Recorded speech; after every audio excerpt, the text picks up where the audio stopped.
The air is heavy with ceremony and calculation. The President of the United States steps out from the open doorway of Air Force One, the wind catching the dark overcoat as he descends the metal staircase. Donald Trump has always understood the value of optics, the theater of leadership, the deliberate crafting of moments that will be remembered and replayed in the minds of allies and adversaries alike. This is one such moment, and he knows it. Every detail, from the pace of his descent to the exact positioning of the red carpet, has been measured for maximum effect. Below, a reception line waits in the cold air of the Air Force Base, the airstrip illuminated by stark white floodlights. In the distance, another aircraft has just taxied into position. Its engines idling, its cargo, not material, but political, the presence of Vladimir Putin, the Russian president who, for much of the past decade, has been treated in the West as a pariah. Today, the architecture of that isolation is shifting, not through quiet diplomacy in hidden rooms, but through the public choreography of a state welcome. As Trump reaches the tarmac, the cameras tighten their focus. There is no mistaking the calculation in this encounter. For Putin, the opportunity is invaluable.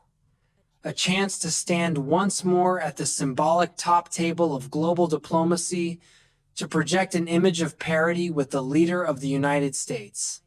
For Trump, the calculus is more complex. This is not merely about optics with Moscow. It is about the war in Ukraine. The grinding conflict that has drained resources, altered alliances, and tested the endurance of an entire continent. Both men walk toward their respective red carpets, approaching each other across a narrow but symbolically loaded space. A handshake will follow, a gesture that, while outwardly simple, is saturated with the weight of 21st century geopolitics.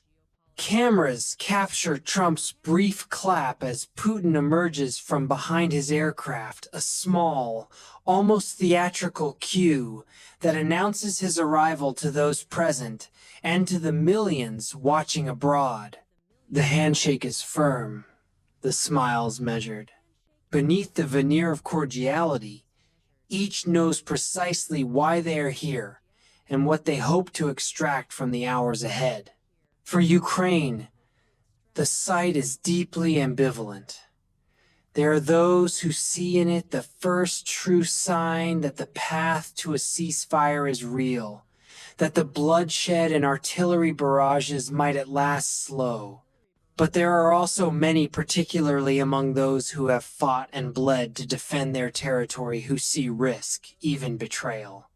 In their eyes, any negotiation that gives Moscow a seat at the table before its forces withdraw is a negotiation that legitimizes the invasion itself. The stagecraft of this meeting recalls older precedents.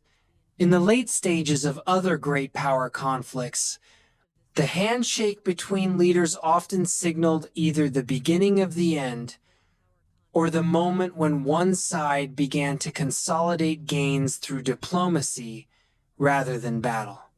The Yalta Conference of 1945 comes to mind, as does the Helsinki Summit of 1975. In each case, the images conveyed unity or resolution, but the substance often concealed deeper contests of will. Trump is aware of this history.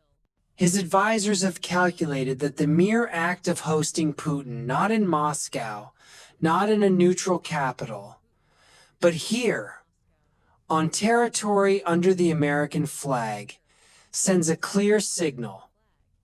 Washington retains the initiative. Any settlement, whether partial or comprehensive, will be framed as emerging from American-led diplomacy. For Putin, however, the signal is different. It shows the Russian people and the broader non-Western world that he has not been silenced, that even after years of sanctions, military setbacks, and diplomatic isolation, he can still command the direct attention of the American president. This duality is the essence of high-level diplomacy. Both leaders understand that the optics are not merely background decoration, they are the battle itself. Images can shape markets, influence domestic politics, and prepare the ground for future moves. The question is whether the substantive talks that will follow will match the weight of the moment, or whether the moment itself is the intended end.